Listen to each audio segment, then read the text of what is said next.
మన డిజిటల్ ప్రపంచానికి ఒక పెద్ద ప్రమాదం పొంచి ఉంది. దాని గురించే ఇప్పుడు చూద్దాం. ఒకవేళ ఇంటర్నెట్ ఆగిపోతే ఏమవుతుంది?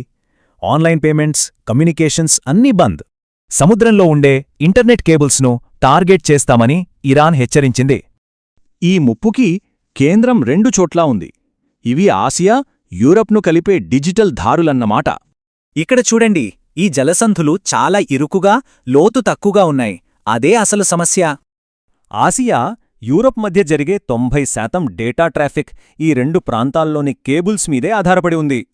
ఈ డేంజర్ జోన్ గుండా మొత్తం 17 కేబుల్స్ వెళ్తున్నాయి. అందులో ఇవి కొన్ని ముఖ్యమైనవి. అయితే ఇంత ముఖ్యమైన కేబుల్స్ని ఎలా ధ్వంసం చేయగలరు? ఇరాన్ సైన్యం దగ్గర ఈ కేబుల్స్పై నేరుగా దాడి చేయడానికి చాలా మార్గాలున్నాయి. అంతేకాదు, తమ మిత్రపక్ష గ్రూపుల ద్వారా పరోక్షంగా కూడా దాడి చేసే అవకాశముంది. ఇది కేవలం బెదిరింపు కాదు.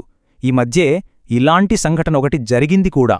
ఒక్క షిప్ యాంకర్ వల్ల 3 కేబుల్స్ తెగిపోయాయి. దాంతో 25% డేటా ట్రాఫిక్ పడిపోయింది.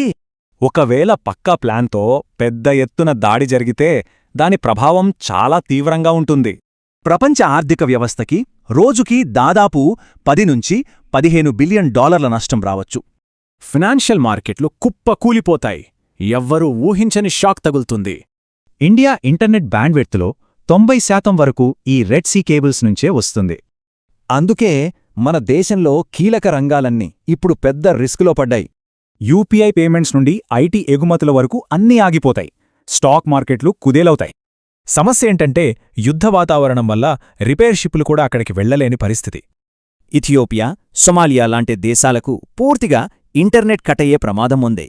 దీన్ని బట్టి అర్థమయ్యేది ఏంటంటే, మన డిజిటల్ ప్రపంచం కొన్ని బలహీనమైన కేబుల్స్ మీద ఆధారపడి ఉంది.